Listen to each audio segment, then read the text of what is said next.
Okay, good morning, everybody.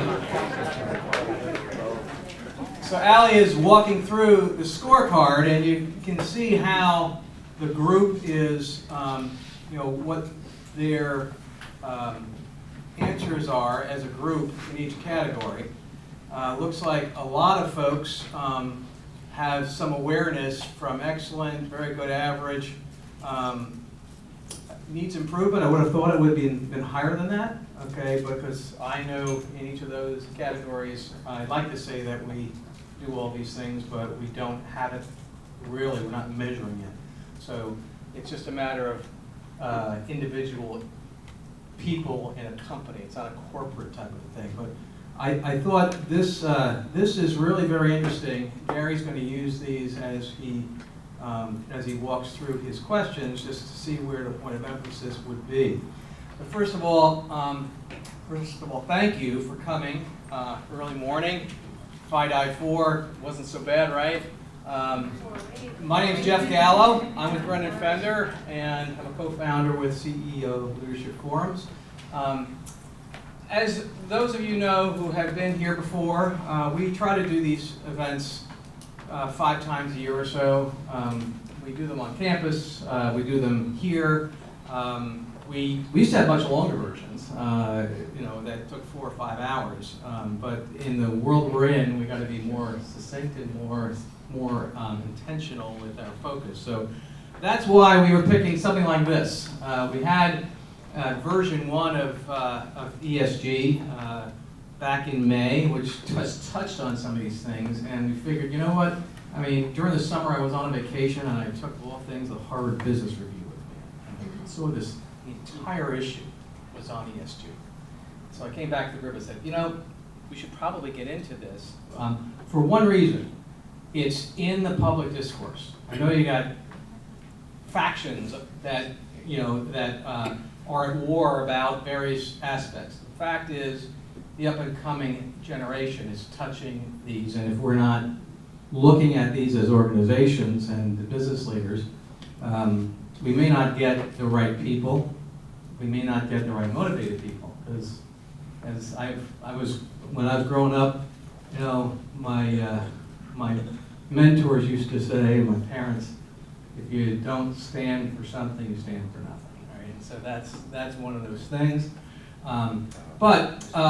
So we're at a point now where everyone is needing to be aware of social, environmental issues, diversity issues, and so we have assembled a panel that will guide us through that. Allie, if she's there, I want us to take this down and pull up the PowerPoint deck. But CEO Leadership Forums is a group of diverse companies. There are about 16 of us today that are involved. And you'll see the brand logos. Go ahead and keep going. Next one. So you see the folks that have been involved for a number of years, and we all work together, and we are all bonded to the common mission of education, okay, and education of C-level executives and their key people. And so, as we discuss things, I'm just going to go to the next slide, which is a disclaimer.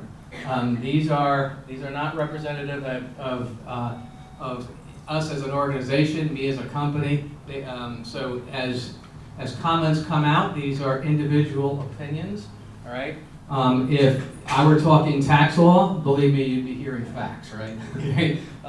But what I'd like to do, as I usually do, is I want to invite my partner and dear friend Nasser Dayat up, and I'd like him to share a few words. We have a little video. I know he's going to introduce a few other dignitaries from Valencia College. So please welcome Nasser Dayat. Thank you, Jeff. Good morning. Welcome to Valencia College District Office. I'm Nasser Hidayat, as Jeff said. I'm the Assistant Vice President for Career and Workforce Education at the college. I've been at the college for almost 28 years, and I tell you what, I love every minute. And every time I get up in the morning, I look forward to come to work because we touch lives. Our students depend on us, the good work we do, and those students are the future talent who you all that you will hire them. So I know the time is precious, so I love to introduce my dear colleague, friend, and my boss, Dr. Isis Atuvekas. She is our provost and vice president for academic affairs. Isis? Thank please. you, Nasser. Thank you. No, Bob, Good morning and welcome. I know you have a beautiful agenda, so I want to thank Jeff Nasser and the team for this event. And thank all of you for being here. I was stuck on the 408, so I know it's not always easy to get here at this time. We do nothing without you. Our work is synergistic. It really aspires to be. So your needs are our needs. And we are so grateful that you take the time, that you share your candid feedback. And when we say candid, we mean candid. Tell us what we're not doing enough of, or we're not doing well enough yet, so that we can improve what we do. And so just thank you. Thank you for your time, for your insights, for your work, for your contributions to our community, to our college, and to our students. And we're here and we're listening. And have a wonderful morning. Thank you, Isis. And also another great colleague of mine, Joe Batista is here, and I want to let him to talk about his title. I'll mention some of it. Joe is the Vice President for Outreach, Recruitment, Continuing Education, SAGE, International, and, international. some of the schools. So, Joe Batista. Thank you. Thank you. I appreciate the welcoming, and welcome to Valencia College. I know Dr. Nasser Diet has probably informed you over the years of a lot of things that the college does. Just a little background on me real quick. Sort of what I'm going to talk about next is I've actually spent almost 30 years in the private sector before joining the college, and I've been at Valencia now for 18 years. So one of the areas you may not be completely familiar with is something fairly new at the college. It's called our Centers for Accelerated Training. And that developed over probably the last sort of 8 years, and we launched our first center in January of 2016 down in Kissimmee, called the Advanced Manufacturing Training Center. And since then, we have launched over 18 programs in really 4 major areas: advanced manufacturing, construction, transportation, logistics, and healthcare. And these are short-term training programs that enable students to earn industry certifications in those skill sets in those areas, so that they can get employed in a very, very rapid timeline. So for example, just to give you some real quick data, over 95% of the students in those programs complete. And right now, we've just hit a 90% placement rate for those students recently. And these programs run from 4 weeks to 28 weeks, depending on the skill sets that's required in the curriculum. So I just wanted to make you aware of that. This is something fairly new. The college has been here for many, many years, and these programs are sort of what I would call new programs that the college has rolled out and institutionalized and made an investment in. And we're really excited about that, and I know that may sort of resonate with you, obviously with your businesses and things like that. So I wanted to make sure that you were aware of that. So thank you, and look forward to being on the panel, and it's nice meeting you all. Thank you. And I believe, if I'm not mistaken, just to show you a little bit about our students, who they are, and we have a short video we want to share with you. It's about 2-3 minutes, so enjoy. My college path here in Orlando, I began at UCF 2000. Failed 2 semesters, didn't know what I was going to do. Valencia came up with their electrical engineering program. I was having some challenging moments in the classes, asking a lot of questions, material wasn't coming across clearly, and I was very despondent by that. So I went and talked to Dr. Charles Davis, who actually helped me go through the program as a mentor, explained to him what had happened. I actually cried because it was actually frustrating because I really was trying in the class.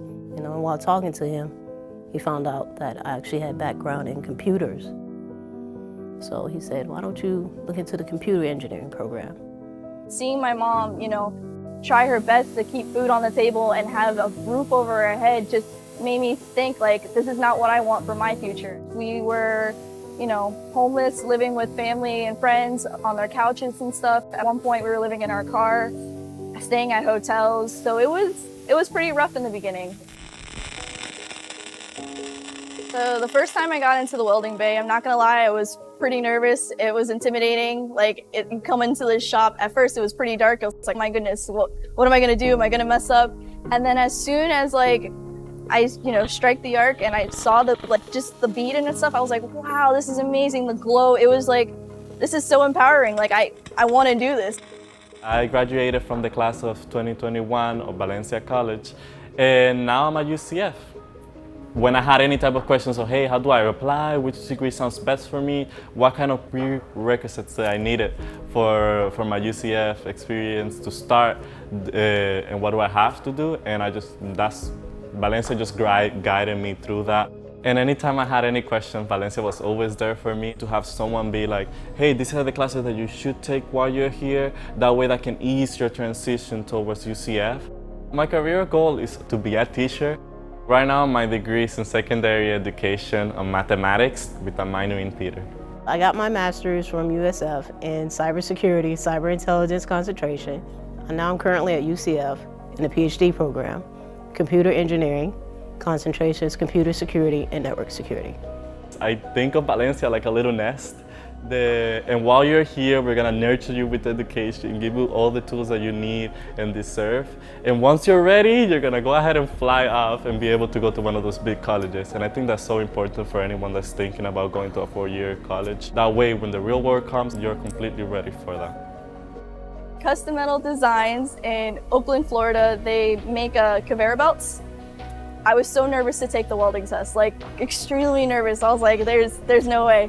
They're like, all right, go ahead, lay down a bead. I did it, and they were amazed. They were like, how long have you been welding for? When can you start? They hired me on the spot, and that made me feel so like wow, like I just did that.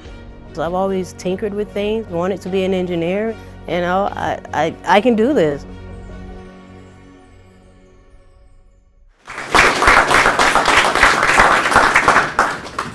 Well, that's the impact that, that the right environment can give you, right? And I like to say that my friends at Valencia, whom I've known for now since 2015, I'll never forget it. But, you know, some great things happening, right environment, and that's what we're going to talk about now. My good friend Gary Cohen, whom I also met in 2015, I actually worked with him for about a year and a half, but he's the one who turned me on to the group that surrounded him, and we've since expanded it. Gary's got an interesting background. He's a marathon runner, athlete extraordinaire. He's a podcast host. He's probably interviewed over 200 professional athletes of various eras, and it's really cool when he gets to, with his CPA, CFO background, and he gets to delve into a particular issue. So what I like to do now is invite Gary up to the stand and to invite our panel of guests. Gary. Wandering up now? Yes, sir. You're up.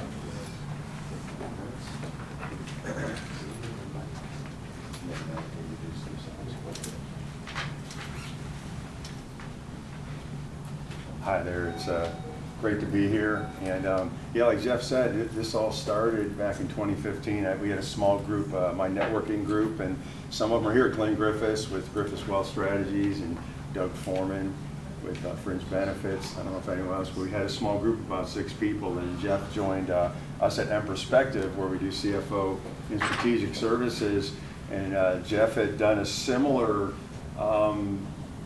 concept as this when he was out in Texas, and he said, why don't we take your strong networking group and let's grow it and partner up with Valencia, and that's what we did. So it's been a lot of fun over the last 7 years doing this. My background, I came out of college back when there was the big 8 CPA firms, so that was a while ago. Worked for Ernst & Winnie, and I worked, which is now Ernst & Young. Worked with Coopers & Lybrand, which is now PricewaterhouseCoopers, and then worked in a variety of areas here in Orlando. I was the first director of finance with the Orlando Orange County Convention and Visitors Bureau, which is now Visit Orlando. I was 12 years as CFO of Florida Eye Clinic and Laser Center. I was corporate controller for Signature Flight Support, CFO of Florida Citrus Sports, and then now I've been with Empress Spectre for 9 years, served I think about 35 different clients in various industries. And ESG is something that's been sort of coming on. It used to be, well, what are we doing as a CFO? We're working on growing revenue, growing profits, making sure the marketing department is putting their focus in the right areas. Yeah, I don't know if that's working good, but I talk loud anyway. And working with vendor review and relationships with insurance and et cetera, et cetera. And then over the last, I'd say 6 or 8 years, it seems like there's been more of an emphasis on what are we doing, not just for our profits, but what are we doing for our people, what are we doing for our planet. And so I don't know if I'm an expert on ESG. I know a little bit about it, and we've got a distinguished panel of experts today, and we're going to try to hopefully give you guys a little bit of info, and we thank you for participating in the survey ahead of time. And now I think it's time for our panel to come forward, and they can each introduce themselves. So if Joe and Hugh and Dustin and John would come on up, and then they can each introduce themselves one by one, and then we'll see if we can get the show on the road.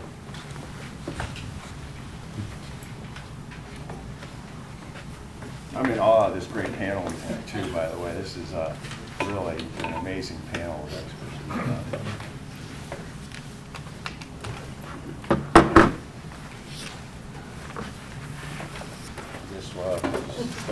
Start my left to right. I'm John. Is that it? Maybe tell a little bit about your background. Yeah, real quick. Elevator speech. Elevator speech. My dad was a pastor and civil rights leader, and so I grew up in a different kind of environment that we talked about this kind of stuff my entire life, and so it's been part of it. I will tell you, just a couple of quick things to note. Vocationally, I've been in commercial real estate, and so that's where I've made my money. At the same time, I have a separate company called Craftsman Career Builders, and with that company I work on impact. We have 11 endowed scholarships at 7 universities, including one here at Valencia, by the way, so I'm excited about that. It's the first ever endowed real estate scholarship focusing on students of Hispanic descent, providing real estate education in that area. I bought a shopping center this year. It was a big deal for me. And let me say this real quick. About 6 years ago, I was in New York City meeting with a guy who was the CEO of a big publicly traded REIT. And I remember him talking about ESG, and I'd never heard of it before. I never heard the concept. And he told me, he goes, man, you're really good at this. And I was like, dude, I just live in my life, right? I didn't even know. But when I bought the shopping center this year, after I bought it, the company I bought it from, which is a big company, their president called me and he said, you were actually tied with several other companies at the same price. We picked you because of all the stuff you do for diversity. And I was like, man, score one for the good guys finally, So I didn't always, I've done it because it's been part of who I am, but it's funny how it's kind of caught up with business. Is that enough? That's good. Okay, jeez. All right. Hi, my name is Dustin Olson. I have moved to Orlando about 2 years ago. Before that, I lived 4 years in China. So we've got a lot of stories for living abroad a couple of different times. I work for a company called PureCycle, and we are a revolutionary technology that's going to push forward the entire recycling industry. It's a really clever technology invented by P&G, and so my background is chemical engineering, a lot of oil and gas, refining, petrochemicals. And I've always had an interest in this idea of improving the environment through our efforts. But I'm always very skeptical because sometimes it's like it only works if there's a subsidy, it only works if there's another driver. And I've always believed that you have to let technology lead the effort rather than let subsidy lead the effort because it can go to bad places. So, I'm very excited to be here to have an opportunity to talk on this panel. And and also really to get to know people in Orlando. I was recently promoted to the CEO about 6 weeks ago after being the COO for a couple of years, so also excited to be in that part. So looking forward to the discussion. I think this is in and out. Use Gary too. Gary. Yeah, this one's better. Hello. So I'm Hugh Brown. I am the Global Head of Financial Services at BSR, and I'm sure many of you do not know who BSR is or ever heard of it. BSR stands for Business for Social Responsibility. It's a 30-year-old nonprofit, also known as an NGO, out of San Francisco. I lead a team across 11 offices. I work for my home office here in Orlando because I like to live in Florida. I'm from Florida, but I head my team out of New York.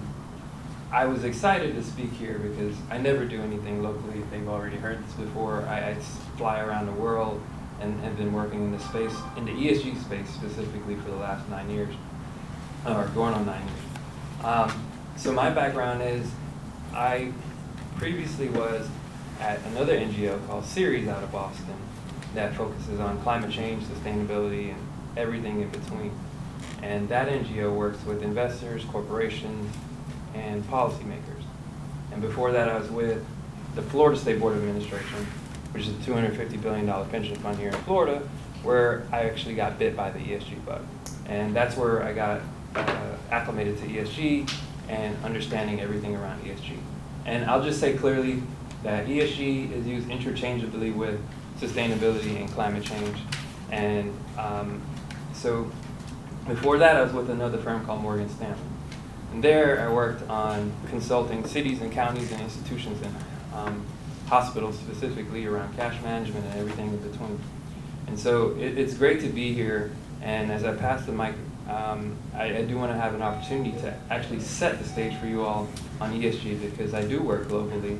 And this is not a new concept, but here in the US, we lag in ESG, specifically speaking. So I do want to help set the stage for you all as to what's happening here globally and what I see. And in my practice area, I work primarily with the world's largest investment firms, private equity firms, and everything in the capital market space. So asset owners, managers, and venture capital, and fintech, and everything in between about moving money into this space around the concepts of ESG. So I'll pass it over. Hello, Joe Batista again. Just a little bit about my background. Actually originally from Pennsylvania, moved to Florida about 27 years ago.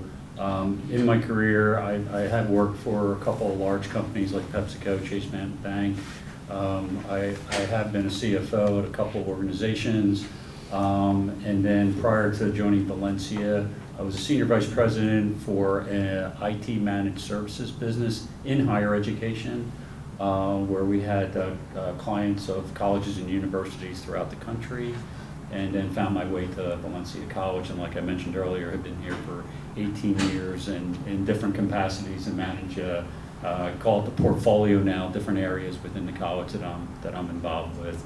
Everything from international to some of our specific schools of, like nursing, allied health, and public safety, in addition to college-wide responsibility for all our outreach and recruitment efforts, not only here locally, but also internationally.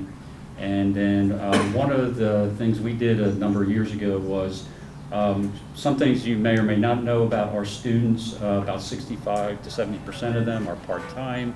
And so they don't have the opportunity potentially to do traditional sort of college study abroad type activities. So we made a decision to bring that cultural diversity to our students. And we have, even through the pandemic, we were successful in retaining a lot of international students. But we have over 1,000 international students that our local students can interact with and learn more about different cultures and societies. So we're very happy and proud that we're able to do that for them, and we're excited about it. And so thank you. All right, so you can tell we've got just an outstanding panel today. And one thing, if I can get this mic back in, one thing Jeff mentioned was interesting, I didn't even plan on mentioning, but like he said, in the world of running, I've got a running website, and I've interviewed close to 200 outstanding athletes, and Boston Marathon champions, Olympic champions, Olympians. And the interesting thing about that is when you ask questions like, what would you do differently if you went back into your running career, and you get answers? Or if I interviewed 20 Boston Marathon champions, what did you do specifically to train for the hills in Boston? And what happens is, as you talk to many people, you get a lot of good information and a variety of it, and it helps you understand from a bunch of sources. And that's just how it is today. We've got 4 great panelists here, and they've got a lot of great information. I'm sure a bunch of you do out in the audience too. And the more we interact with leaders and people who are thinking about these things, the better we're going to be at forming our own decision-making capacity as we go forward. So as we start off, first I just want to make sure we read a couple things here so we understand when we're talking about ESG, what is ESG? And it's environmental, social, and governance criteria. And it's a set of standards that investors may use as they screen your company to decide if they're going to invest in it. As was mentioned, employees may decide this is where I want to come to work because it tips it in my favor. It could be that a customer decides I'm going to buy from you rather than somewhere else because of ESG, or a vendor who has a limited amount of products to sell is going to sell to you because of what you're doing in the area of ESG. So it can be very, very important in multiple areas. So another couple of little definitions. Environmental criteria, pretty obvious. How does a company perform as a steward of nature? Social criteria, how does a company manage relationships with employees, suppliers, customers, and the community where it operates? And then governance deals with the company's leadership, executive pay. We hear a lot about that when an executive's making like 1,000 times or more what the average employee is. Audits, internal controls, and shareholder rights. So just first broad base to our panel, as things have maybe changed over the last 5, 10, 20 years, what do you see in your company or clients you've dealt with in terms of, is ESG really becoming an important part in strategic discussions as board of directors and CEOs are looking forward into their 2, 3, 5-year budget plans?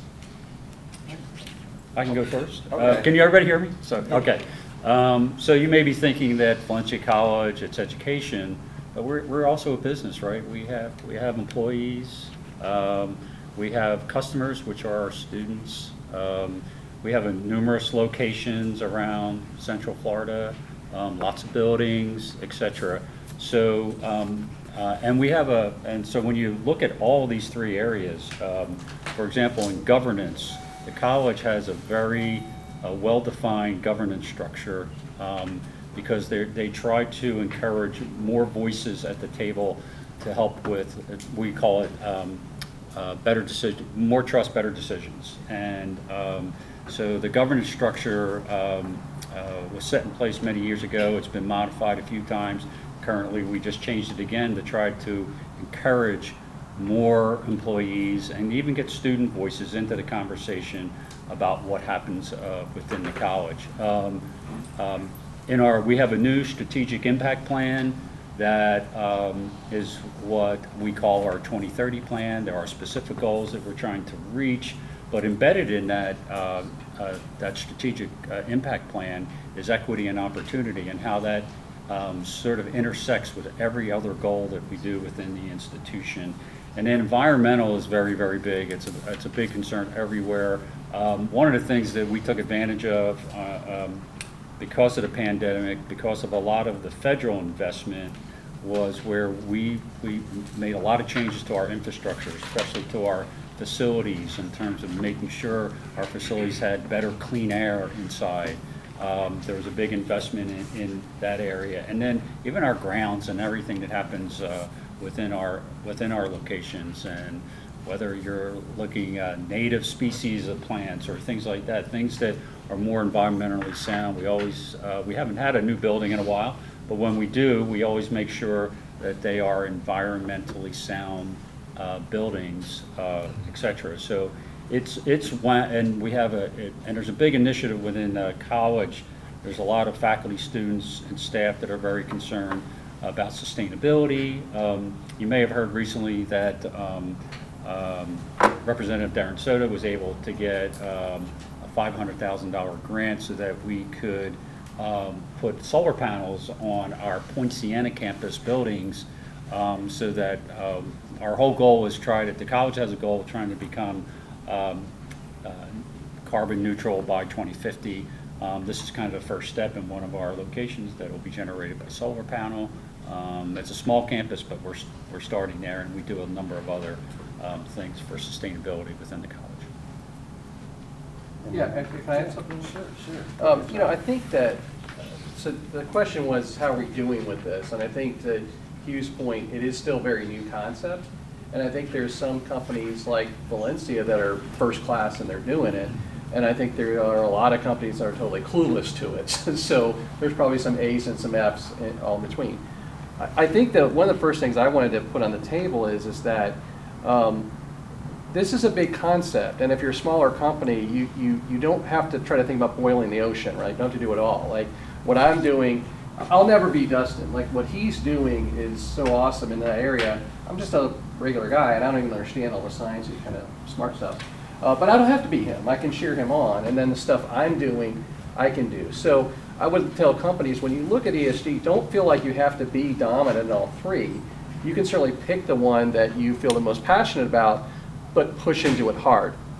And then to segue into this, I feel like we live in a culture that seems to think I tweet, therefore I am, right? If I just get the perfect tweet out there that says, I care about the environment, like that has currency. It doesn't, right? And what we need is more companies, even when they're small like mine, to pick some topic and go way deeper that and make impact, okay? Can I jump an example? Sure, go ahead. So, yeah, so if I was going to get a little edgy, let's talk a little about FAMU College of Law. FAMU College of Law. So HBCUs, first off. You know that 80% of black judges in America went to historically black college. 20 to 25% of all black lawyers in America went to one of 5 HBCU law schools.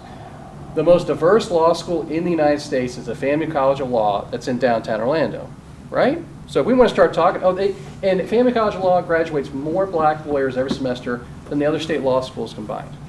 Now, that's pretty cool, interesting stuff, right? Ask your lawyer if they're volunteering there. Ask your lawyer if they're donating there.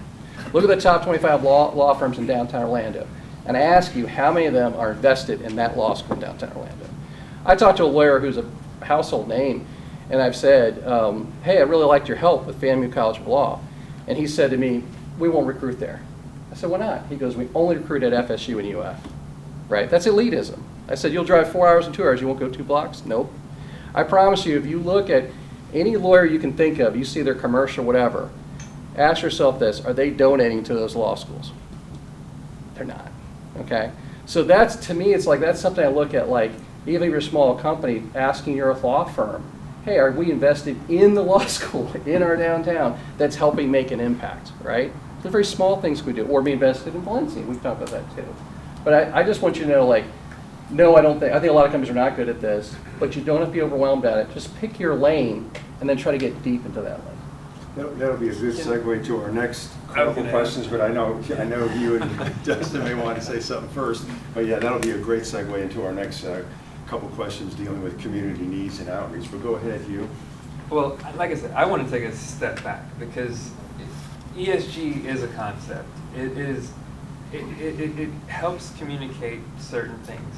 But what you all have to understand is how it happened and why it's happening and what is the momentum, what's the particular catalyst of ESG, sustainability, and climate change. And I say those 3 terms because they are relatively 3 separate terms. And hopefully this works. All right. Maybe. Okay, here we go. So they are 3 separate terms. Nope. Okay. And so let's just take a step back and then jump right back into community and all these things, because I think it's important as executives, owners, and everyone to understand that it's about your narrative at the end of the day. depending on your scale and where you are, whether you're a $100 million company or you're a $10 million or $2 million company, it's about your local impact. It's where it all starts. The concept of ESG has been around for 25, 30 years and has been operating across Europe and Asia for a long time. It's caught fire here in the United States over the last 5 years, and roughly in the last 2 years, the impetus of everything socially has brought it forward. What NGOs, the people that are pushing this around the world, are doing, from the United Nations to the Paris Agreement to all those accords and frameworks, which I won't get into because it's acronym soup, is particular goals from 2025 to 2030 to the ultimate goal of 2050 of 1.5 degrees, right? We want to reduce our carbon emissions. We want to save the planet. We want to affect what we call materiality. We want your businesses to be profitable. We want you to impact your local and regional communities. What happens is there's a lot of misinterpretation from companies at all levels, talking from specifically Walmart and or BlackRock as an investment firm, of how they interpret things and how they explain it. So for you, if you want to take an environmental concept such as putting solar panels on your campus and explain that, you still should be looking at the narrative of how you're aligning particularly to a particular framework, which there are many frameworks, but you need to figure out what works for you and why you're doing that and how you're doing it, and step down from that framework all the way down to the local community. It is an extremely complicated process, but it is not an impossible process. It's all about your commitment as an organization to affect environmental issues, social issues, and have good governance policies and all those things in place. There is a line between how you communicate in what we call CSR, corporate social responsibility reports, than how you do an ESG report. Because the ESG report is really focused on what investors want. So if you have investors into your company, that's the kind of communication you're going to be doing for your investors. If you're trying to communicate your giving and your social aspects, that's going to go into your CSR reports. There are 4 groups involved in this process. You as a corporation, investors, the regulatory bodies that are in place, and the very, very, very most important group for all of you, your consumer, and how you're communicating to get that push over the line. So I just wanted to take a step back and try to simplify this extremely complicated topic to help you understand the lines that are drawn here at the global level where I work, and when I'm at the UN or Davos and those places as well, and how all that comes right back down here to Orlando. This is why I'm excited to speak here, because it is really a great topic. All right, well, thanks a lot. I think I'll move on to a couple questions here in the area of how companies work with their nonprofits or how they evaluate community needs. And I know we had a survey, and I looked at it briefly, and most of the attendees here thought we're doing a good job. We're a 1 or a 2. We're really doing a good job engaging and looking at community needs. I can, from my own standpoint, vouch because my wife has a nonprofit. Many of you know the Lifeboat Project. It battles human trafficking. It provides housing and services. And without a lot of community involvement, it would be hard for us to do what we need to do. Valencia provides free tuition to every human trafficking survivor that we have. They have free education at Valencia. And so it's like amazing how this helps.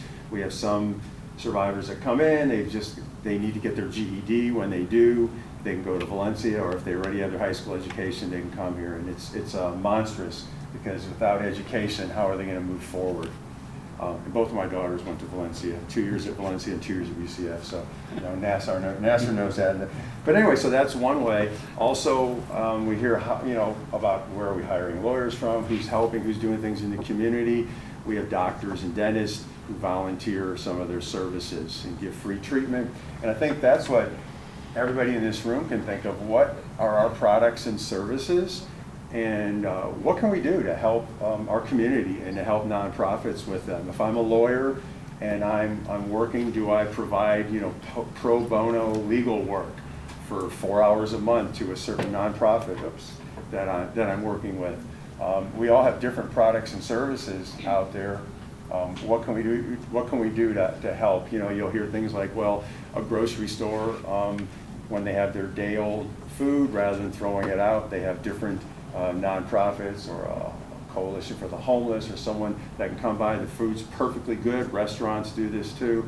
Don't throw it away. They help the community. So our panel, I guess we can ask them, what types of extra input can you have in terms of what companies are doing to, or your clients are doing to engage with the community and to help provide products and services? Anybody want to expand on that? Good. Yeah, so No, it's Mike. okay, it'll come in and out. So I think for every business owner in any region, you have to have a local connection, right? Because we look at it as it's a license to operate. If you don't have the right permit, you'll get shut down. If you don't have the right people there, you won't be operating. But if you don't have the right relationship with the community, you'll have a lot of headwinds.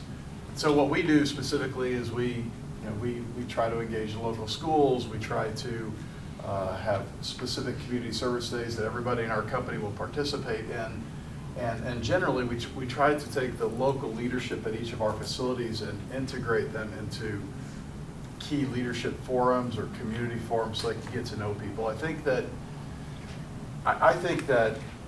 it's a bit like the tweet warrior stuff. I mean, it's like everybody's really strong when there's not another person on the other side, and everybody can have opinions of other people, good or bad, when they're not a real person. But the moment that you actually get to know people and as individuals, the way you interact with them, the way we deal with them is just completely different. And so I would just say generally, as a business leader, I think that you have to be a human being inside the community, getting to know the people that are around you, because it'll shape the way you interact with them naturally. I would say to me, the first thing, because even if it's like a very small company, is write a check. Like, I'm sort of done with people, what they want to talk about an issue, like one thing something that I'm passionate about. If they're unwilling to give financially, I don't really want to be in a conversation with them, right? Like, to me, it's like you need to make some level of sacrifice. If you want to make an impact with human trafficking, like, donate and help out. That's leaning into that. So to me, the financial part, the absence of that, to me, lacks credibility. So I think like writing a check is key. I think the second thing is that any of these issues that we could talk about, they're all broken and messy. None of them are easy. I was talking to a lawyer one time, again, about Family College of Law, and he said, well, that school's kind of messed up. When you need to fix it, and then after you fix it, I'll help you. Well, screw you, dude. Like, I don't need you. Like, I don't know, what are you not hearing? Like it's not well funded, it's having problems because of institutional racism. That's why it's having its problem. Do you not understand that, right? So to me, it's like, if you're trying to address an issue, whatever it is, it's going to be hard and messy and complicated. So you need to walk in knowing, again, I'm saying write a check is the first part, but then it has to become very relational. And then, you're going to get your heart broken. Has Valencia ever had their heart broken? Have they ever invested some students and it didn't work out? Yeah. But then there's all the kids it does, right? So you have to have that. And then I think along with that, it has to be a real focus. It has to be a real priority of the company. I think, I'm sure everybody in here has some type of plan for giving and supports local organizations. But the big picture, and I think I found this out even myself, is I thought, wow, do I really have a strategy on how I'm going to help the community? And I found that I didn't, and most companies don't. So one thing which we can do is try to sit back and look at the big picture and look at what is really needed in our community. And this could mean we need to meet with our county commissioner, we need to meet with our city commissioner if we're in a city, we need to talk to different leaders, we need to meet with educational leaders and determine, what is really needed versus, somebody on our executive team comes and says, hey, my kid's in this league, will you support our Little League team? And someone else comes and says, hey, my next door neighbor is involved in this, will you support it? Maybe we need to sit back and look at, what do we need? God, there's a lot of kids that after school, they're home by themselves because both parents are working. Are there after school programs that need our help? We know kids usually do well if they're in sports teams and sports leagues, but do all kids have equal access, or is the fact that they have to buy bats and balls and equipment stopping some kids in different socioeconomic groups from participating? Do they not have transportation to get to these? So if we look at that, what else is needed? I mean, is there a problem with domestic violence, homelessness, human trafficking? Would we like to see more city beautification? So if we really sit back and say, what are the different areas where we can have an impact, and maybe note, well, here's areas as a company we'd like to do, survey our employees, see what employees would like to do, and then come up with a real strategy of like, here are areas we would like to help our community, and then look and say, wow, what nonprofits are working in these areas? You know, if I want to help with community beautification, you know, what's out there? You know, who's doing wildflower planting along roads? Or if we want to help with nature, who's doing things with the manatees, or cleaning up the Wakaiba River? Or, you know, really sit back and think of how are we going to help the community versus just, man, we're so busy and someone comes and says, will you donate to this? Yep, we will. And then we're donating to 10 different things, but maybe there's no strategy. Maybe it's just a hodgepodge. So I don't know, anybody on the panel have anything to add in terms of this type of approach? I'd like to add, this is really hard and difficult. So from a Valencia College perspective, yes, we are a large organization, but our students have a lot of other needs other than education. So, you know, we've been interacting with our students, and we've found that there's food insecurities, there's housing issues. One of the things we did to help with transportation issues is we formed an agreement with Lynx. So every student and employee can ride, has a free bus pass that they can ride so that they can go wherever they need to go, and especially get to our campuses. So it's not easy, and you have to take it one step at a time, and you have to reach outside. The college cannot handle all that, so we have to go outside to other entities to help with that and bring those services in. And this is really difficult stuff. And when you look at the volume of, say, Valencia, like our fall enrollment right now is over 45,000 students. So think about that. So this is not a small challenge. It's a big one. So you have to partner. There's just no way around it. You've got to partner with a lot of other city agencies, nonprofits, et cetera, all to help support that whole environment. If you try to be everything to everybody, you'll be nothing. Okay, so I think the idea of focusing is really important. But I also think it's very easy for you to start to inject your own, this is what we ought to be doing into the community. If it's your private life and you have passion projects all day long, go for it. But if you're operating in a community and you start to inject what you think they ought to be doing, or this is what you need, I think you're headed down the wrong path. I think you need to really engage in the community from a relationship perspective, from a getting to know them as a human being perspective, listen to them, ask them what they need, and to just help them with what they need. If you inject too much of what you think, I think you're going to miss the boat. Just help them do what they need help with. And even though this is mainly a panel discussion, I think this is really an important area. If anyone out here has something they want to, 30 seconds to a minute, they want to interject in terms of working with the community, now's a good time, because we definitely would like to hear anything positive or anything you can contribute.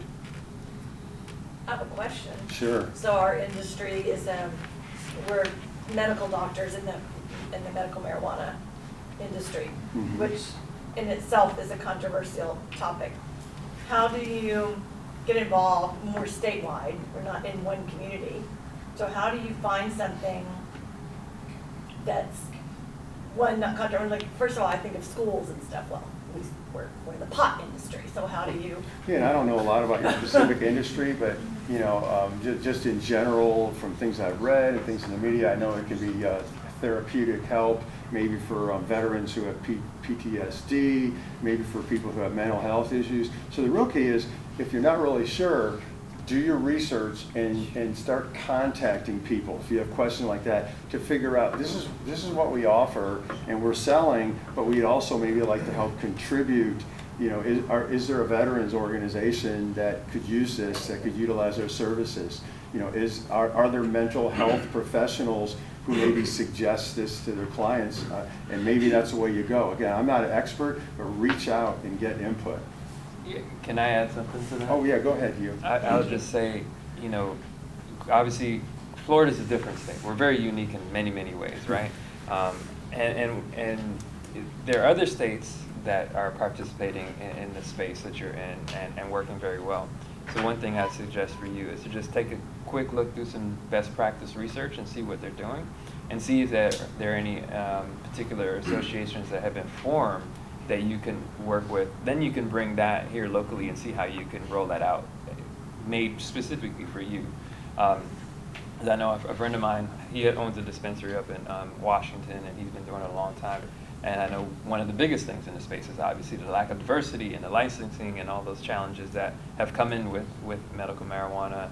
So that's kind of the suggestion I would say. Just take a look at what's being done and then see how you can impact, starting here as you throw your pebble in the pond, and then bring it out statewide as well. I think that's a really good point. I'm sorry. Yeah, that's all right. Go ahead. I think it's a really good Yeah, point. Dustin. The only thing I'd add is it's controversial because a lot of people love you and a lot of people hate you. Mm-hmm. And so there's so many things, there's so many areas of opportunity to go do something. Partner with those that will value it. And so find those that love you and go support there. You know, it's interesting because here in the state, it's a 3-step process. We are just the doctors who write the cards. We're not a dispensary. We're not a diagnosing. So it's a very niche industry, but those are some great ideas. And thank you. I don't mean to take up everybody else's time. No, I'll give one more comment. You, specifically to you. In your travels, have you seen this ESG thing where the CEO's heart is really broken? Or is it just a big marketing campaign? Well, I would say most corporations try to use it as marketing. I mean, it's big PR spin left and right. ESG is about accountability and responsibility. It's the terminology that's used in the area amongst professionals and even those that are in the space actively is about materiality, and more importantly, moving to what we call double materiality. And that point is now looking at not what your financial impact is to your shareholders or stakeholders, but more also what your financial impact is to people and planet in your local communities.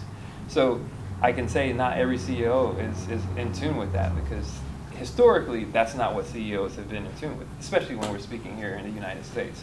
So if you go to European CEOs, of course they have a different view. If you go to Asia, they have a different view. And obviously if you speak to our friends in Canada, they totally have a different view.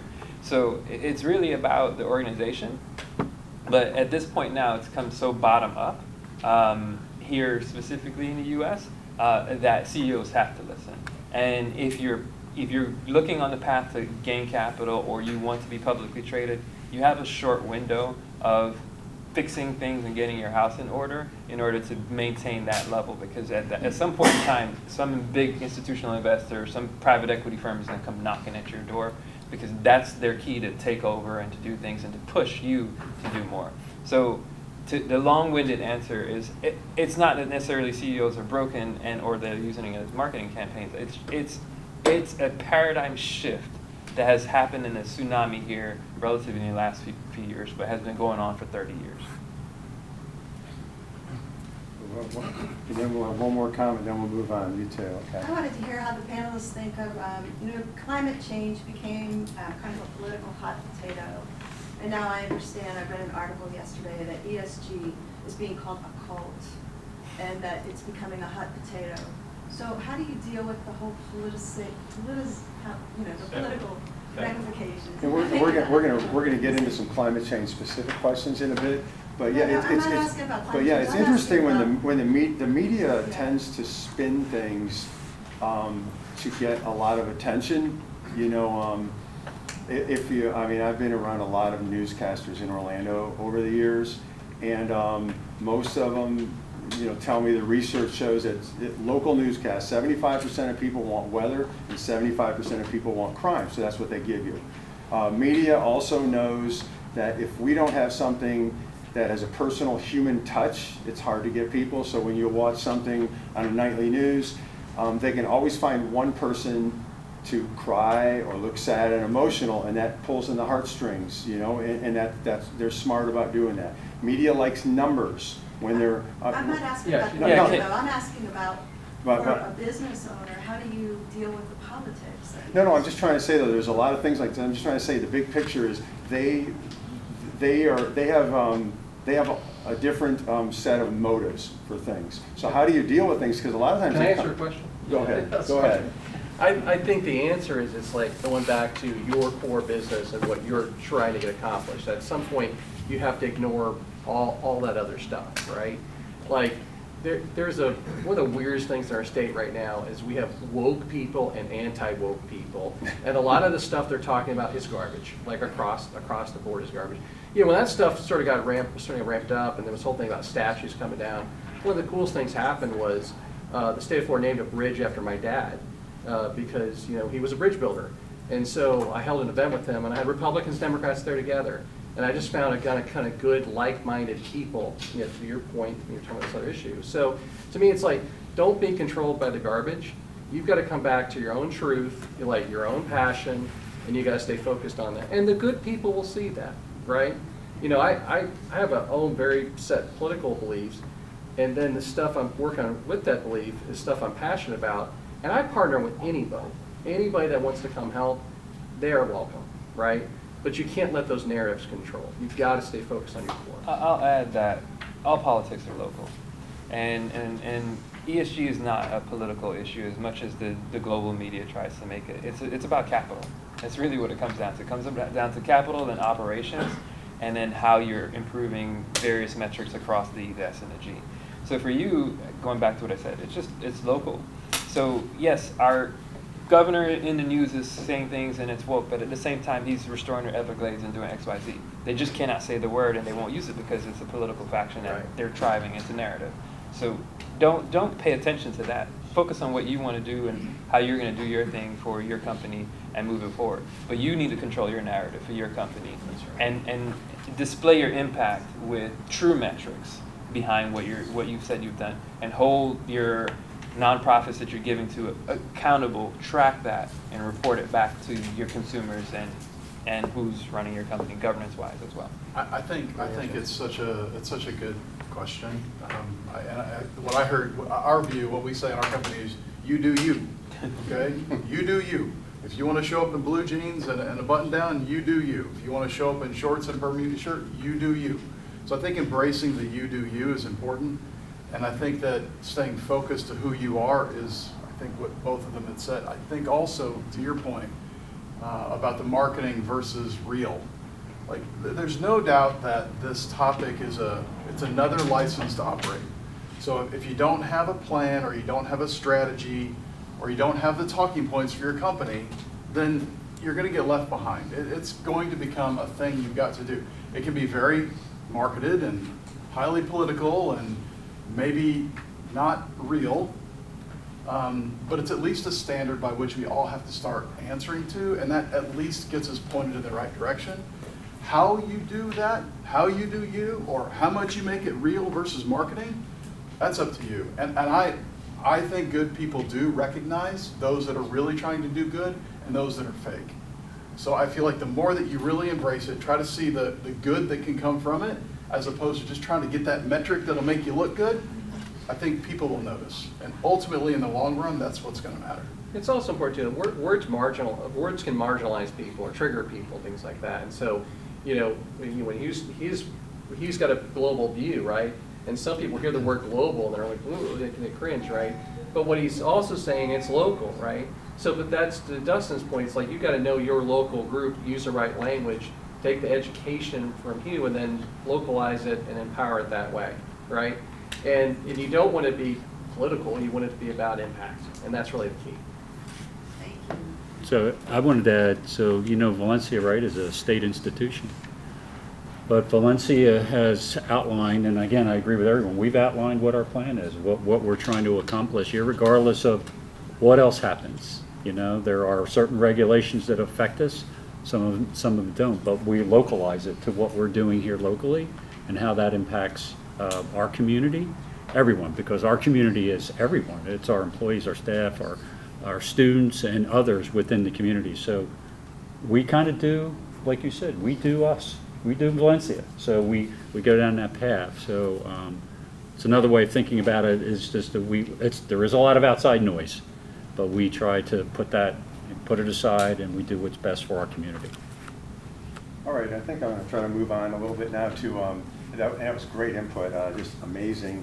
But does our company's strategic plan include a social strategy that involves employee diversity, board composition, health equity, human rights, and employee safety? And it's a big group.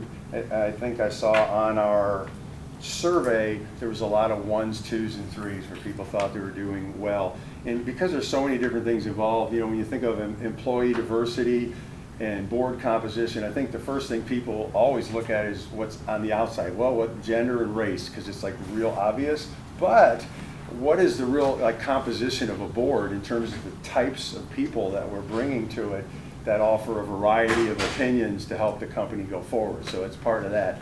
And then in the area of health equity, I know over the years, I know Doug deals with fringe benefits, he probably could vouch for this. There's so many companies that there really isn't health equity. They have great plans that are top heavy for executives, and then the average employee may not get that much. It might be the average employee is not treated quite as fairly as the executives. So if our panel could maybe address some of these issues, employee diversity, board composition, health equity, and then we'll see if there's any other comments from our group here.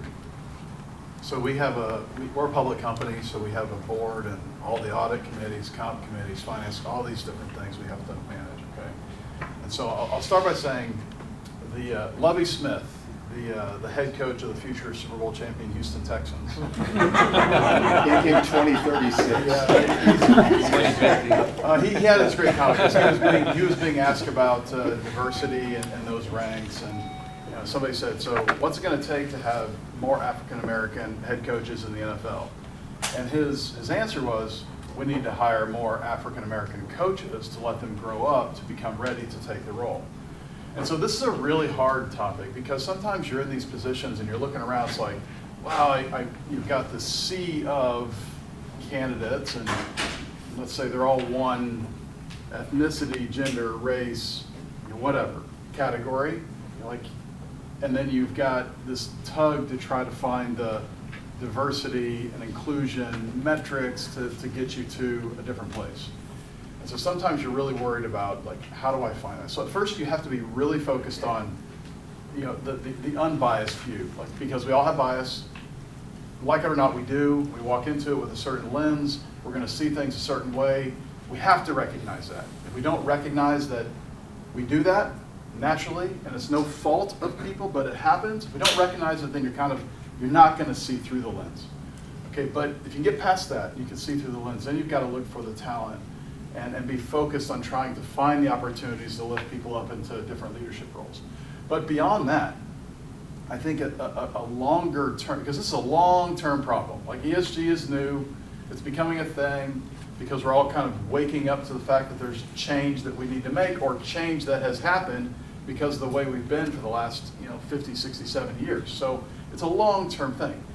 I think you have to be focused on really trying to influence it at every decision you can without having the biased decision making, but then you've got to be very active at the lower ranks of the organization to give opportunities and to train them up. Because the best way to really solve this problem in the long term, not the soundbite, not the for today kind of news bit, but for the long term, is to really develop a stronger foundation of ESG qualities that will naturally lead to the higher level roles. So anyway, long story short, I believe Lovie.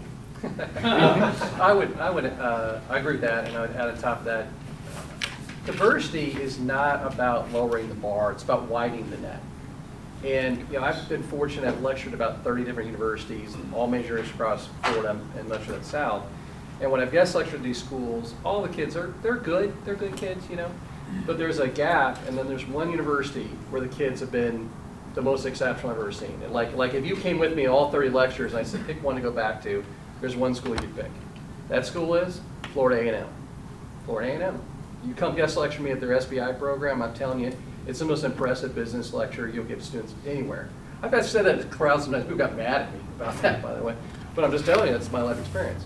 But what I found in my area of commercial real estate, we were doing zero recruiting at FAMU as an industry.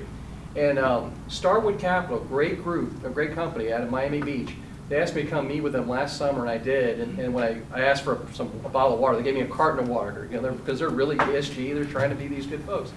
So I was giving a presentation, I was telling that story, and their faces dropped. Would you believe this company, which is a great, doing good things company, they recruit every year at FSU. They'd never been on FAMU's campus. And if you know that, know the schools, that you can see them. They're blocks from each other, right? So I'm trying to always advocate in this world of like, guys, there's opportunities to make impact. I'm not asking you to not recruit at your own schools or not do things, but sometimes it's just widening that out. And then that diversity will make, you'll get better talent. What was the 1955 University of Alabama football team the best representatives of the athletes in their state? No. I mean, that team got integrated in the 70s, dudes. Like, that's crazy, right? But the integration, the widening the net made it better. Our companies will be better when we widen it. And sometimes that includes having kids that graduate from Valencia. Sometimes it's somebody graduating from Harvard. But we have people with different backgrounds, socioeconomic backgrounds, educational backgrounds. It makes us better.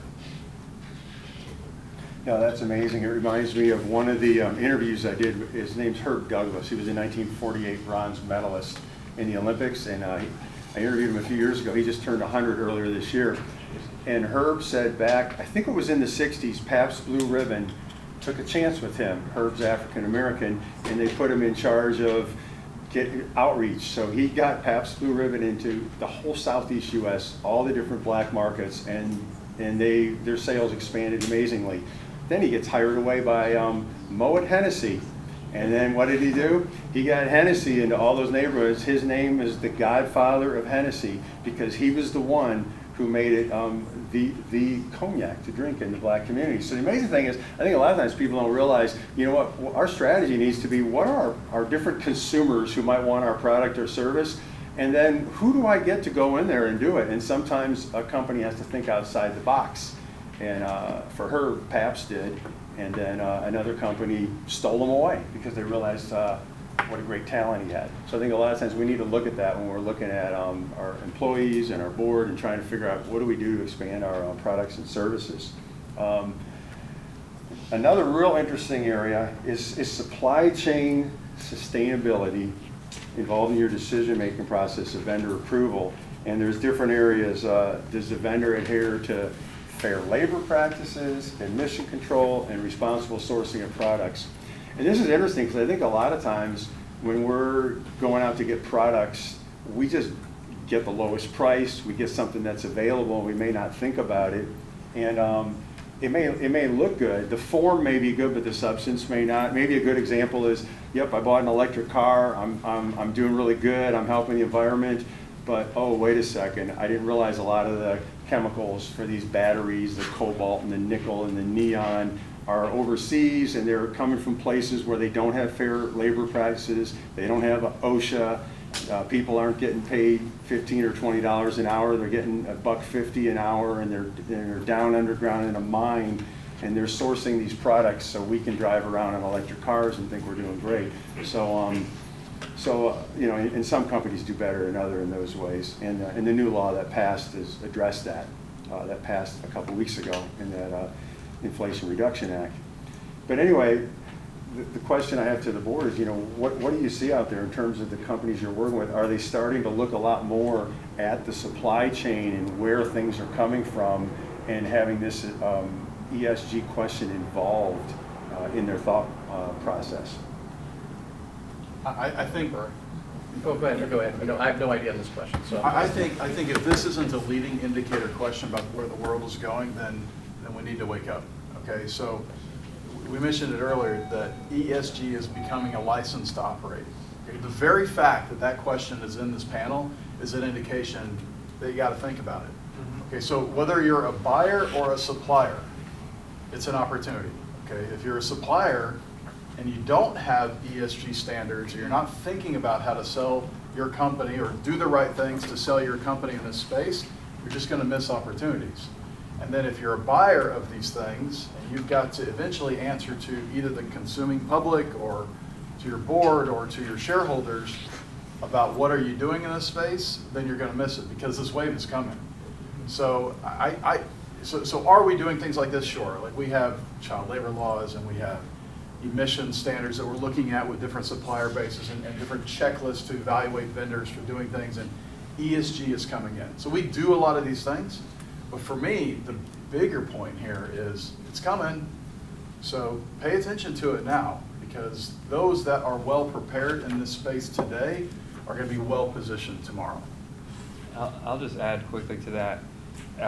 That's so true, and the wave, it's a European wave, if you will, right? There are regulations that are there, EU taxonomy, SFDR, all these things that are happening. And if you are a global company, a Walmart, Target, then they have to abide by those rules as well. And what happens here in the US, we don't necessarily have those same rules and laws or regulations, but Best Buys of the world and everyone else, they have to follow it. So if you're now a supplier, which is generally the weakest link in companies' supply chain, and now those companies are mandating that you abide by these rules that you have no business with from here in Orlando that happens in Europe. And that's really what it comes down to. So as Dustin just said, it's opportunities depending on the company who you're buying or selling to. You're going to have to do more on that end and figure out how you're going to be able to report it, because now you are part of that reporting structure for that larger company, because they're going all the way down to the last man or woman at the end of the day at the entity to figure that out. So just a heads up, it's here, it's coming, it's only going to get stricter, if you will, for everyone that's participating.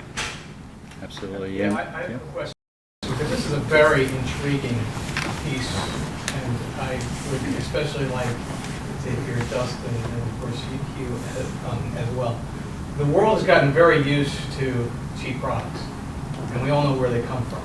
And Dustin, you've lived in China, and a lot of the world gets a lot of products from Southeast Asia, some from Eastern Europe.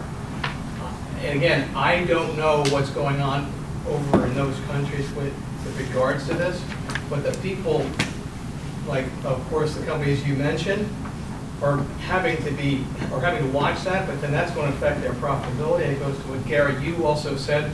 Are you paying attention to the products you're buying? Are you willing to pay more? I know the Inflation Reduction Act in part is in part designed to stimulate U.S. production of certain items, but I'm curious, just how are we going to make that transition of paying a lot more for what could be made in a developed country as opposed to Southeast Asia?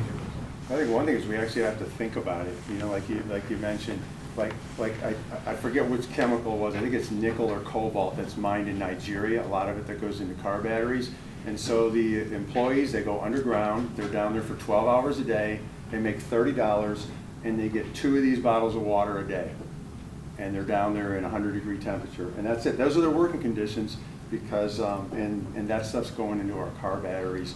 30 or 40% of the neon comes out of Ukraine. I don't know if they're even mining it now with the war going on. But we don't even think about this, you know, and it's hard to. We're so busy all day, but somehow we've got to reach out and become more educated and try to take positive steps when we're thinking about doing these things. And it's not easy.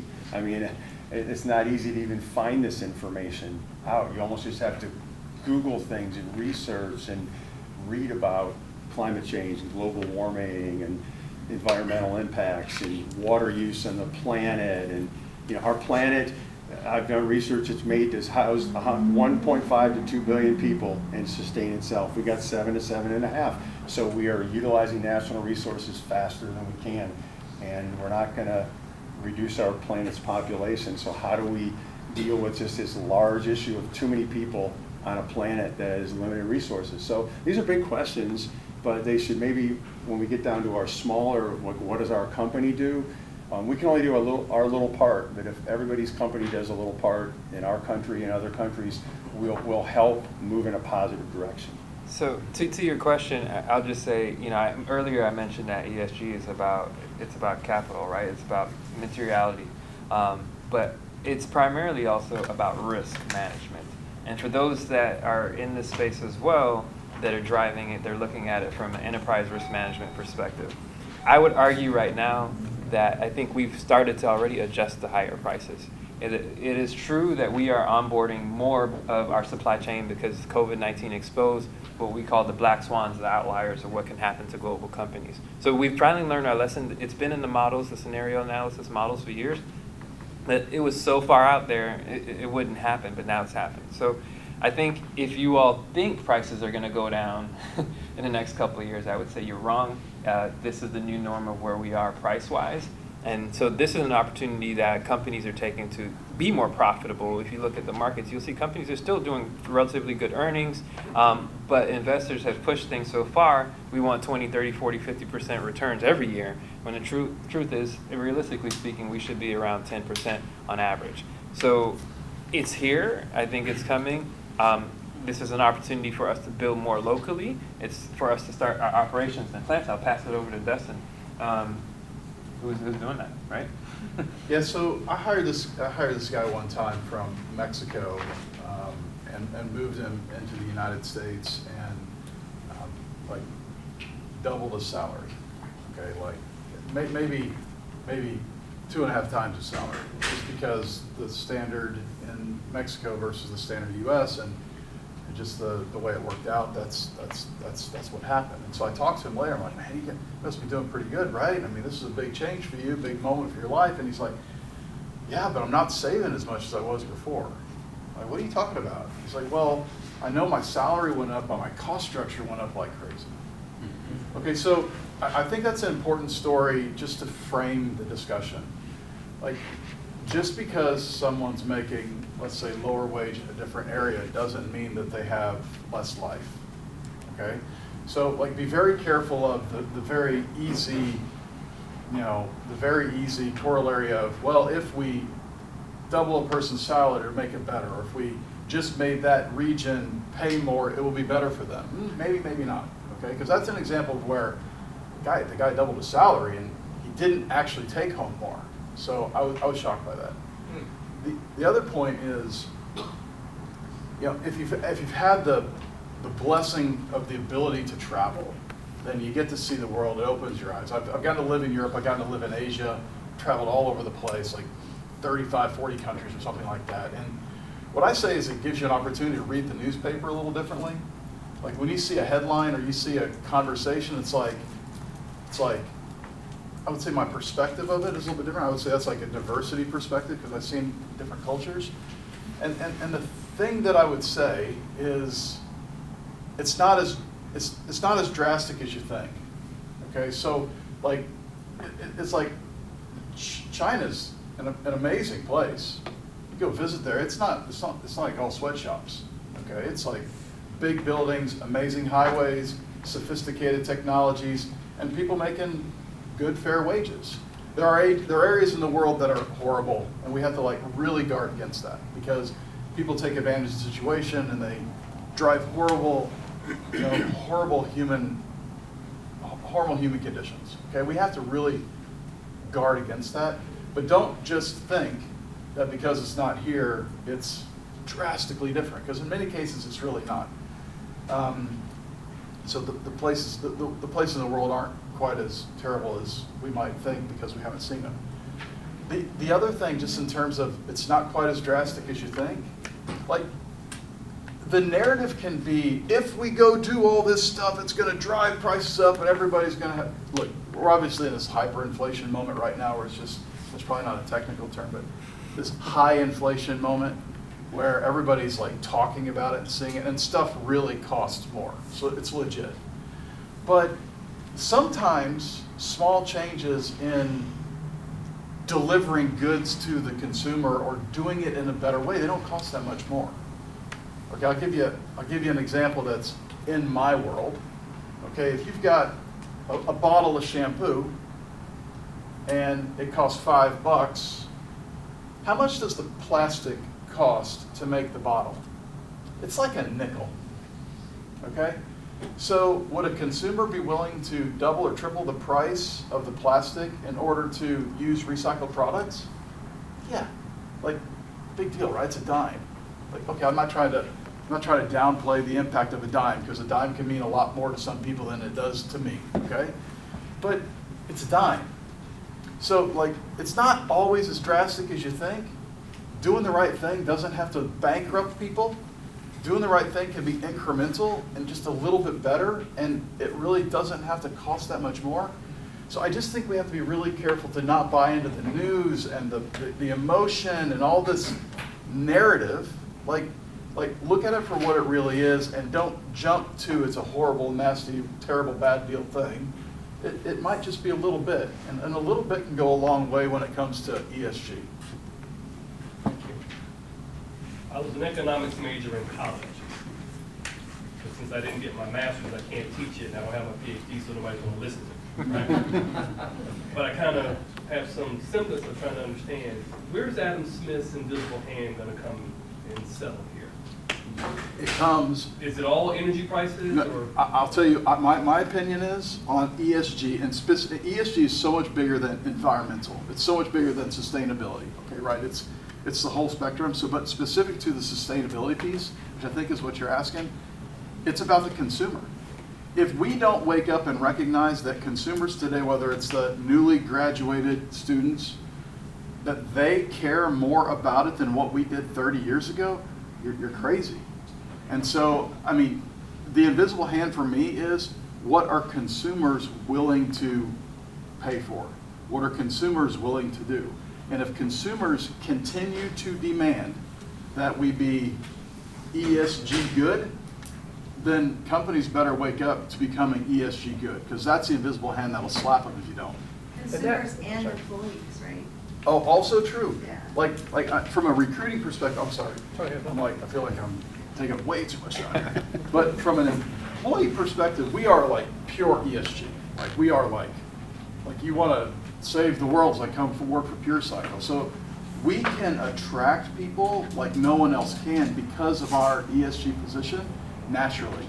But I 100% believe that the more that you reflect those type of attitudes and ideals and values, that the generation coming in also believes. If you're genuine, you can't fake it. If you're genuine, I think you'll have an advantage on recruiting. And all I'm trying to add on that real quick is going back to my original thing about the law firm. Like, if we all have law firms that are all white and they all hire their UF lawyers and blah, blah, blah, and we're not asking the question of like, hey, wait a minute, why aren't you helping out this historically black law school that's 2 blocks from your office? And you never have, right? So that we all have a role in it, right? So even if we're doing it right in our own company, I think it's healthy to look at our vendors who we're writing checks to and asking those healthy questions. There's a question back there. Yeah. Well, to Alonso's point, my question was, because I had heard ESG is a set of standards. So who's setting the standards? You? So I'll take that because clearly I am part of that whole process. So going back to the standard setting of ESG, it's really the NGOs, the non-governmental organizations around the world. It really comes down from the United Nations, the Sustainable Development Goals. There's 17 goals that go across environmental issues, social issues, human rights, access to water, all these different things, right? So us NGOs, we come to a room, Davos, these different places you hear on the news, and we come into big rooms like this and we talk. And we figure out what's the best way to talk through things and then how to catalyze that. And then what happens is then investors come and then we push on a company. And then the company's like, oh man, now I have to do this X, Y, Z. And that's kind of basically how it started. The real catalyst for ESG or sustainability and climate change was 30-something years ago with the Exxon Valdez oil spill. And when that happened, a group of investors really woke up Boston and San Francisco and came together and said, hey, we really need to do something about holding companies accountable and having them identify their risks and explain those risks as investors so we could identify that before we invest and throughout our investment process. And since then, it's just grown and mushroomed into what we have now. But like I said, a lot of what we see here actually starts in Europe with their regulations because they lean in hard and they lean in on a regulatory front, whereas in the US, we tend to step back. The free hand, let the market do itself, let the companies run themselves, we don't need to regulate it. That's our approach. But that has really collided. We've come together at this point now where there is more regulation coming. There's no way around it, and companies are already abiding by regulation that's in Europe or in Asia. So just a I think Jeff's saying we got 5 more minutes. Okay, because we got 2 big areas I want to cover. If we can get 10 more minutes. One more question, because Just a quick comment. I have an interesting view.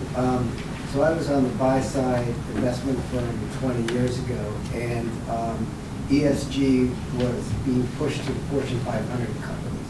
And so being on the buy side, we take money from CalPERS and those type of companies, and they tell us we are going to make sure that you only invest in the companies that follow these policies. What's interesting on top of this is if you actually do the analysis and the metrics, companies that truly follow ESG actually perform. Yeah, perform, yeah. And so here I am sitting 20 years later, and we're talking in Orlando about this permeating forward. It's fascinating to hear this, but the companies actually perform better because they're following those criteria. So it's really interesting to see. And one more comment, I just thought of this about diversity. Sometimes we're talking about form over substance. Sometimes we think we're diverse, and we're maybe not as diverse as we think we are. And one really interesting area is the U.S. Supreme Court, where we have whites, blacks, men, women, Hispanics, but 8 of the 9 justices went to Harvard Law School or Yale Law School and had the same professors. So it looks real diverse, but are they really diverse in their thought process? And so that's the question you can think about. Hugh mentioned risk. One of our biggest risks is, as we're growing our companies, can we hire enough people to grow our companies? Can we hire enough talented people? And the millennial generation, maybe a higher percentage of them is looking at environmental concerns, social concerns, governance concerns. So when we sit down with employees and maybe they have an opportunity to work for 2, 3, 4 different companies, are we able to demonstrate to them what we're doing in these areas to where it tips the edge in our favor? Comments from our panel.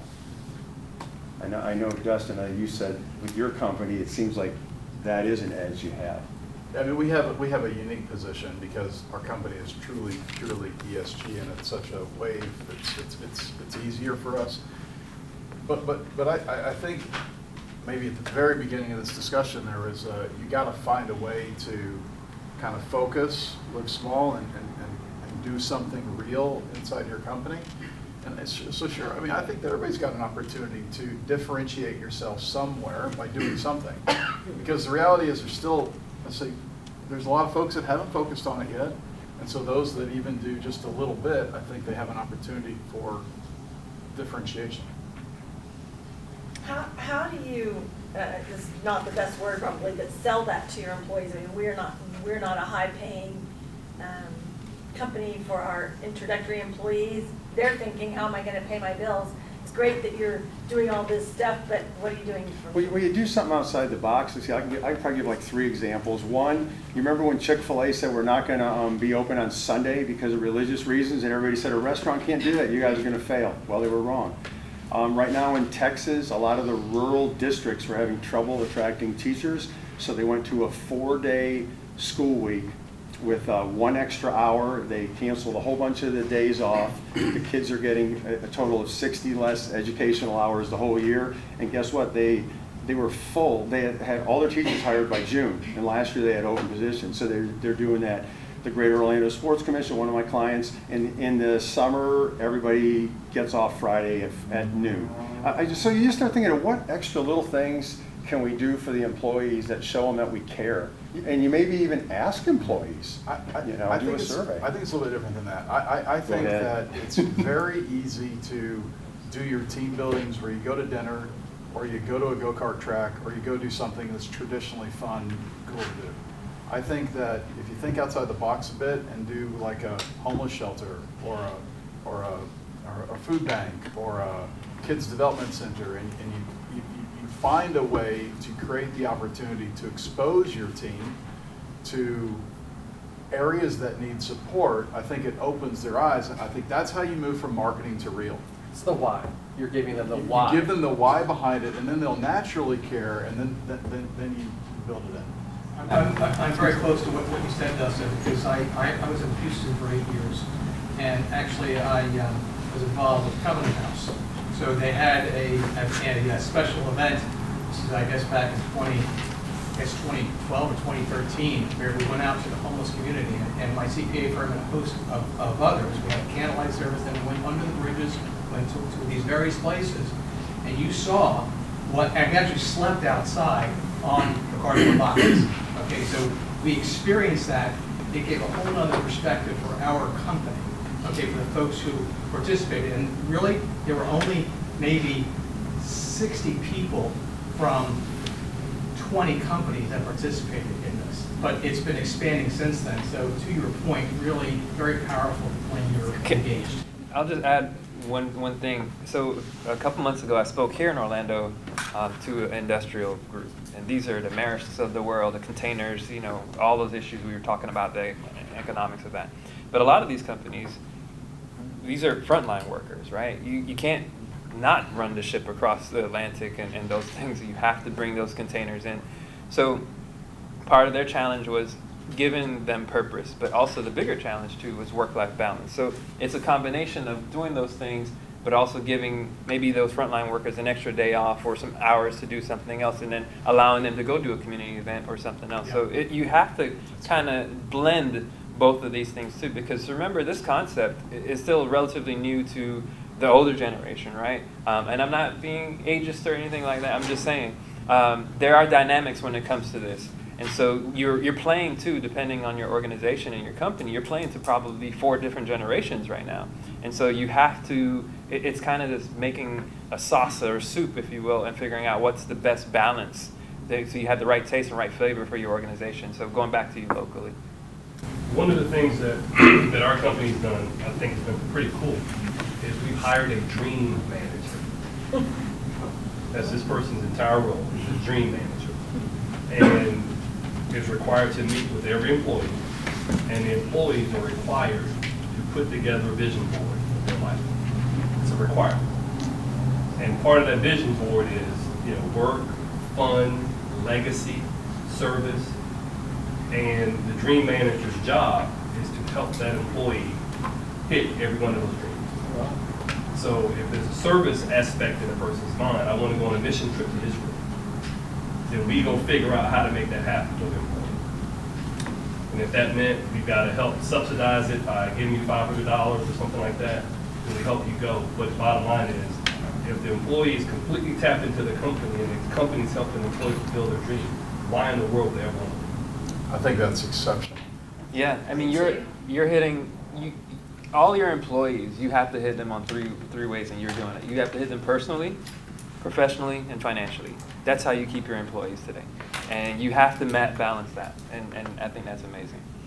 No, great stuff, and I think we want to make sure we talk a little bit about climate, and I think we don't want to talk about the political ramifications of climate change, is it happening, how fast, this or that, and have an argument. But what we do want to talk about is, does your company evaluate climate, seasonal variances, potential for extreme events like in Florida where we have hurricanes, and are you prepared to sustain your operations if there's a time without power?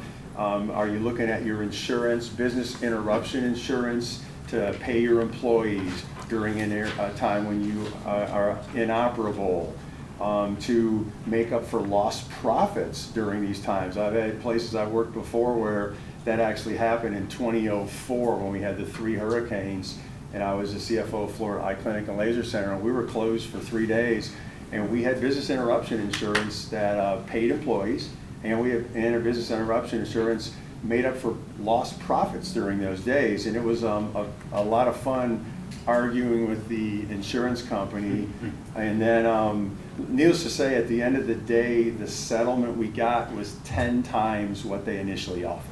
Okay, so, but the key is, are we prepared for these things? There are, seasonal variations in Florida aren't as big as they are in other parts of the country, but the extreme events with the hurricanes, they do come, not every year. Are we ready? Have we evaluated these risks? Are we being proactive to be ready for these things when they happen, versus they happen and say, oh my God, we don't have business interruption insurance, darn. What are we gonna do to pay our employees? I guess we'll have to take it out of our own pocket, or maybe we'll have to give them 30%. Any comments from our panel? Yeah, I will. The college, since I've been here, has always had well-organized, well-prepared for any weather type of event. However, you're talking about climate change. I'm going to talk about the pandemic, because the college was not prepared for the pandemic. over 70% of our courses were on-site. Only 30% was online. And talk about the change in dynamics. And also, all of our student services were on-site. There was nothing virtual. So think about the impact that the pandemic had on the college. Within a matter of weeks, it was amazing what our faculty and the whole college did, and staff, was we had to convert everything to online. We had to look at technologies that we have never had looked at before and try to make that switch almost immediately. Because talking about business interruption, that was like major. And then how were we going to do continue student learning? And we did. But that gave us a whole different perspective on everything going forward about how we operate and how we do things.